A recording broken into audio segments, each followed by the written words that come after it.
আজকে ইলিশ মাছ দিয়ে মিষ্টি কুমড়ার একদম সহজ রেসিপি দেখাবো।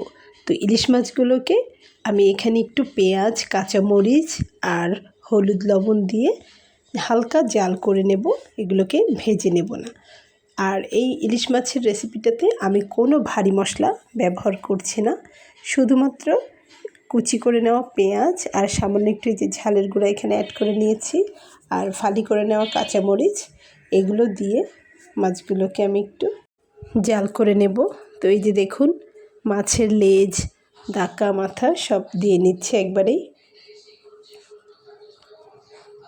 চুলা রাসটাকে মিডিয়াম ফ্লেমে রেখে আর উপরে আমি কাঁচামরিচ ফালি করে নেওয়া দিয়ে নিলাম। তো যেহেতু এখানে 2 রকমের ঝালই ব্যবহার করছি, দিয়ে নিয়েছি হাফ চা চামচ পরিমাণ লাল মরিচের গুঁড়া আর দিয়ে নিয়েছি 4টা কাঁচামরিচ ফালি করে।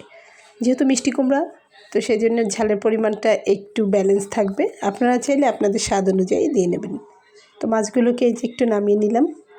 তারপরে সেম মশলার ভেতরে আমি আরও একটু ঝালের গুঁড়া দিয়ে নিয়েছি, দিয়ে নিয়ে কষিয়ে নিয়ে মিষ্টি কুমড়াগুলো দিয়ে নিলাম।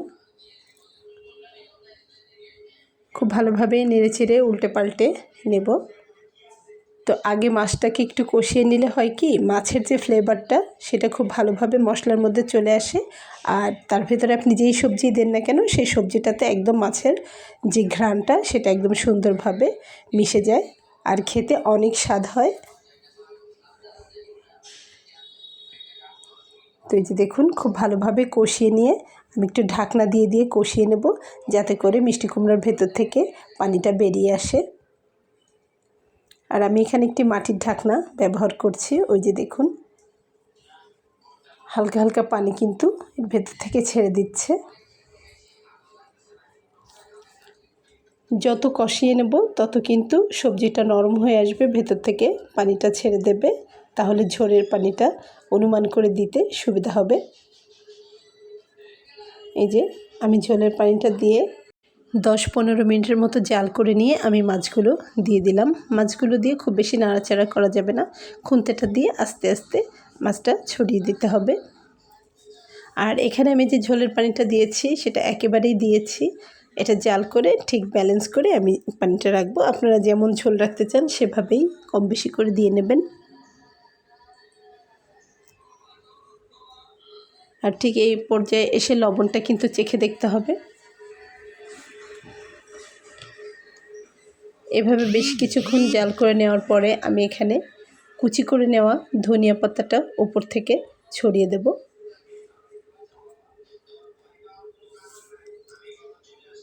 তো মিষ্টি কুমড়া দিয়ে ইলিশ মাছ, এটা কিন্তু খেতে ভীষণ ভালো লাগে, দারুণ লাগে খেতে। ভাতের সঙ্গে, রুটির সঙ্গে, পরোটার সঙ্গে কিন্তু মিষ্টি কুমড়াটা খেয়ে নেওয়া যায়। আজকাল প্রায় বাসাতেই ভাতের পাশাপাশি রুটি খায় অনেকে, তো সেক্ষেত্রে কিন্তু এটা দিয়ে রুটিও খাওয়া যায়। তো যে দেখুন, আমি আলগা করেই জালটা করে নিচ্ছি।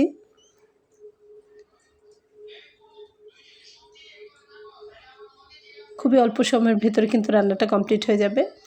এই যে দেখুন, আমার ঝোলটা কিন্তু অনেকটা শুকিয়ে গেছে আর সবজিটা একদম সিদ্ধ হয়ে গেছে। মিষ্টি কুমড়া হতে এমনিতেই খুব বেশি সময় লাগে না। এই যে চুলার আঁচটাকে আমি বন্ধ করে দিলাম। একদম দেখুন গা মাখা মাখা হয়ে গেছে। আমি একটি মাত্র মিষ্টি কুমড়া নিয়েছিলাম, সেটা আমি সম্পূর্ণটা দিয়ে নিয়েছি। সুন্দর একটা ঘ্রাণ বেরিয়েছে। তো একটু ঠান্ডা হলে আমি আপনাদেরকে পরিবেশন করে দেখাচ্ছি সার্ভিং বোলে ঢেলে। আশা করছি আপনাদের ভালো লেগেছে রেসিপিটি বন্ধুরা। এই যে দেখুন।